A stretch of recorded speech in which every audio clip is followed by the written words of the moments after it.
Jeremiah chapter 50, prophecies against Babylon. The word the Lord spoke about Babylon, the land of the Chaldeans, through Jeremiah the prophet.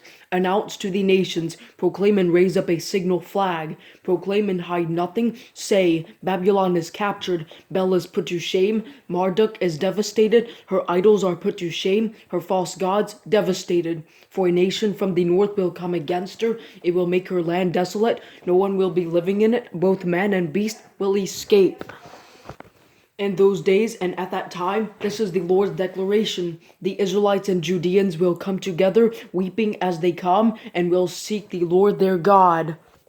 They will ask about Zion, turning their faces to this road. They will come and join themselves to the Lord in an everlasting covenant that will never be forgotten. My people are lost sheep. Their shepherds have led them astray, guiding them the wrong way in the mountains. They have wandered from mountain to hill. They have forgotten their resting place. All who found them devoured them. Their adversaries said, "We are not guilty." Instead, they have sinned against the Lord, their righteous grazing land, the hope of their ancestors, the Lord. Escape from Babylon, depart from the Chaldeans' land, be like the rams that lead the flock.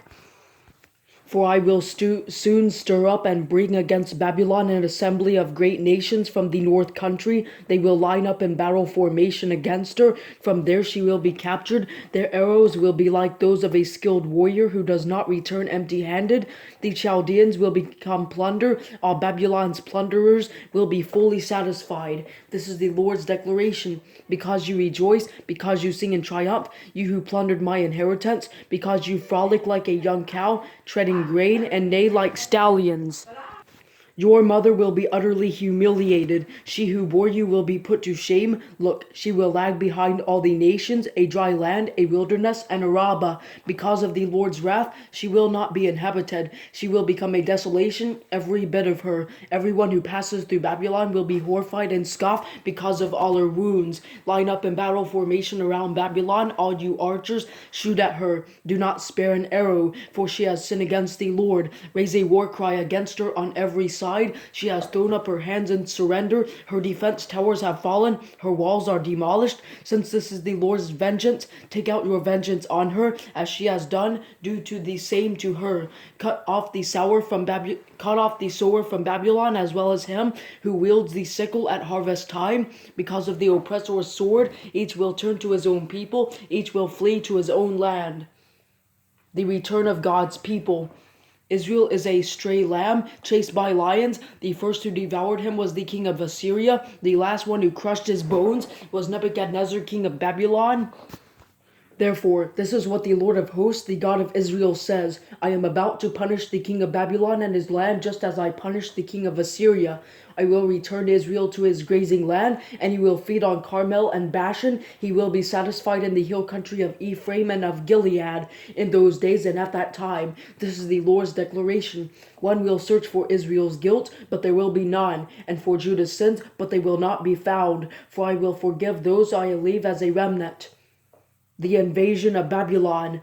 Go against the land of Merathaim and against those living in Pekod. Put them to the sword, completely destroy them. This is the Lord's declaration. Do everything I have commanded you. The sound of war is in the land, a great destruction. How the hammer of the whole earth is cut down and smashed. What a horror Babylon has become among the nations. Babylon, I laid a trap for you, and you were caught, but you did not even know it. You were found and captured because you fought against the Lord. The Lord opened his armory and brought out his weapons of wrath, because it is a task of the Lord God of hosts in the land of the Chaldeans.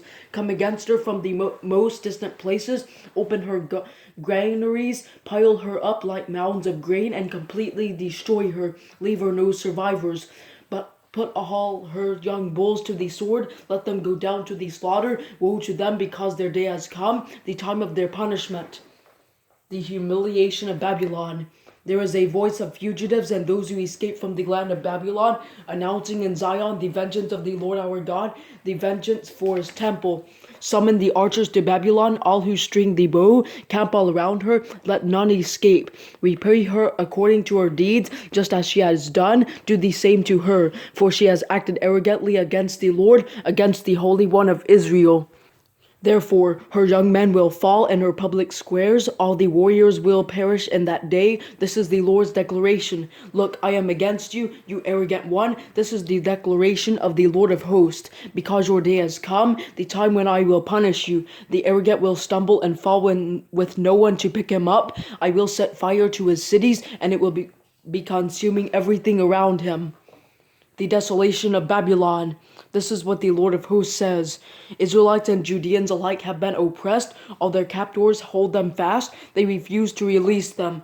The Redeemer is strong. The Lord of hosts is his name. He will fervently plead their case so that he might bring rest to the earth, but turmoil to those who live in Babylon. A sword is over the Chaldeans. This is the Lord's declaration against those who live in Babylon, against her officials, and against her sages. A sword is against the diviners, and they will act foolishly. A sword is against our heroic warriors, and they will be terrified. A sword is against his horses and chariots, and against all the foreigners among them, and they will be like women. A sword is against her treasuries, and they will be plundered. A drought will come on her waters, and they will be dried up, for it is a land of carved images, and they go mad because of terrifying things.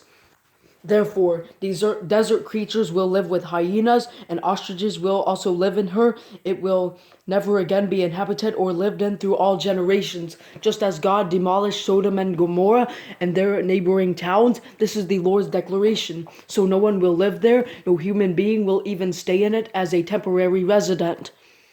The conquest of Babylon. Look, a people comes from the north, a great nation, and many kings will be stirred up from the remote regions of the earth. They grasp bow and javelin, they are cruel and show no mercy. Their voice roars like the sea, and they ride on horses, lined up like men in battle formation against you, daughter Babylon. The king of Babylon has heard reports about them, and his hands fall helpless. Distress has seized him, pain like a woman in labor. Look, it will be like a lion coming from the thickets of the Jordan to the watered grazing land. Indeed, I will chase Babylon away from her land in a flash. I will appoint whoever is chosen for her, for who is like me, who will summon me, who is the shepherd who can stand against me. Therefore, hear the plans that the Lord has drawn up against Babylon, and the strategies he has devised against the land of the Chaldeans. Certainly the flock's little lambs will be dragged away. Certainly the grazing land will be made desolate because of them. At the sound of Babylon's conquest, the earth will quake. A cry will be heard among the nations.